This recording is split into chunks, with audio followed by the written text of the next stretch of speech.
दोस्तों, करीब 1000 साल तक जी लेने के बाद साधारण नाग नागिन अपनी शक्तियां प्राप्त करते हैं और उन्हें नागमणि की प्राप्ति होती है, जिसके सहारे वे कोई भी रूप धारण कर सकते हैं। कहते हैं इच्छाधारी नाग नागिन का प्यार बहुत अटूट होता है। नागिन से अपने नाग की जुदाई बर्दाश्त नहीं होती।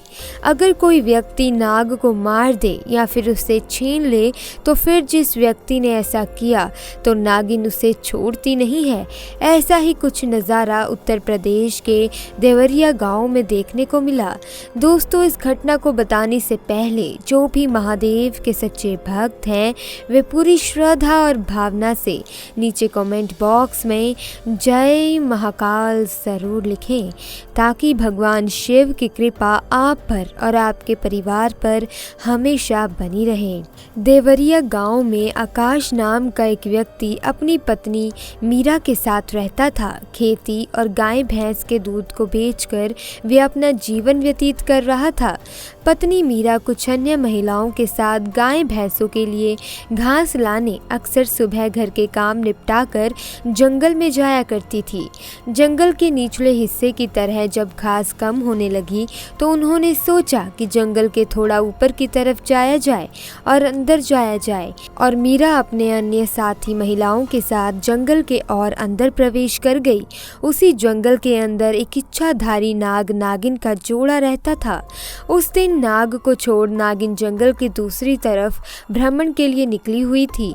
जब मीरा घास काट रही थी तब उसकी नज़र अचानक से नाग पर पड़ गई। नाग को देख मीरा काफ़ी डर गई और बगैर कुछ सोचे समझे उसने अपने पास बड़े बड़े पत्थरों से उसे मारना शुरू कर दिया। वो पत्थर नाग के सर पर लग गया और वहीं मौके पर नाग की मौत हो गई। मीरा ने एक लकड़ी के सहारे पहले तो देखा कि कहीं सांप जिंदा तो नहीं, और फिर उस लकड़ी के सहारे उस झाड़ी में फेंक दिया और घास लेकर चली गई। दोस्तों, कहते हैं नागिन अपने मरे नाग की आंखों में देखकर उसके कातिलों का पता लगा लेती है।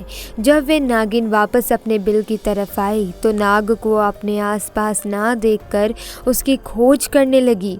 जब झाड़ी में उसने अपने नाग के मृत शरीर को देखा तब उसके दुख का कोई ठिकाना ना रहा। उसने अपने नाग के कातिल से बदला लेने की ठान ली। वे जान चुकी थी कि मीरा ने ही उसके नाग को मारा था। अगले दिन जब मीरा अपने अन्य साथियों के साथ उसी जंगल में घास काटने गई तो नागिन ने मौका पाकर उसे डस लिया, परंतु मीरा के साथियों में से एक सांप के जहर को निकालना जानती थी, जिस कारण मीरा की जान बच गई और अब मीरा ने जंगल आना छोड़ दिया। नागिन को पता था कि मीरा अभी जिंदा है। एक दिन जब मीरा घर पर खाना बना रही थी तभी उसने अपनी रसोई घर के दरवाजे के पास वही नागिन को देखा। उस नागिन को देख मीरा तुरंत वहां से भाग गई। मीरा कई बार उसे अपने घर के आसपास देख चुकी थी। जब मीरा उस नागिन से ज्यादा ही परेशान हो गई तब उसने अपने पति आकाश को सारी बात कही। तभी उसका पति आकाश और मीरा एक अच्छी विद्या जाने हुए सपेरे के पास गए।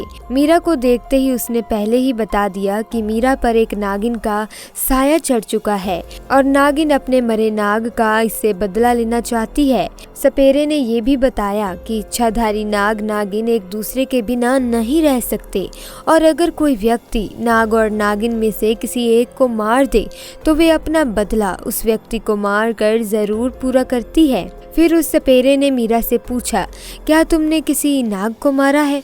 मीरा ने जंगल में सांप वाली सारी घटना बता दी। घटना सुनने के बाद सपेरे ने बताया कि हमें उस नाग का पूरे विधि विधान से अंतिम संस्कार करना पड़ेगा, जिस तरह एक व्यक्ति का किया जाता है।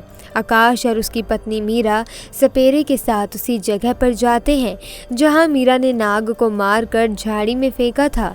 उसी स्थान पर पहुंचकर उन्होंने नाग के शव का पूरे विधि विधान से अंतिम संस्कार किया। मीरा को उस जंगल में देख जैसे ही नागिन उसकी तरफ बढ़ने लगी तभी सपेरे ने तुरंत अपनी शक्तियों के सहारे नागिन को कुछ दूरी पर ही रोक अपने वश में कर लिया। कहते हैं आज भी उस सपेरे सपेरे की कैद में वो इच्छाधारी नागिन है। परंतु दोस्तों, किसी भी जानवर को हमें इस तरह मारने का कोई हक नहीं है। उनमें भी हमारी तरह भावनाएं और जान होती है। दोस्तों, आपको बता दें कि कोई भी जानवर इंसान पर पहले हमला नहीं करता, हम उन्हें ऐसा करने पर ज़बरदस्ती मजबूर करते हैं। तो दोस्तों, अगर आपको वीडियो अच्छी लगी तो वीडियो को लाइक कीजिए, और अगर आपने अभी तक चैनल को सब्सक्राइब नहीं किया तो चैनल को सब्सक्राइब भी ज़रूर कर लें।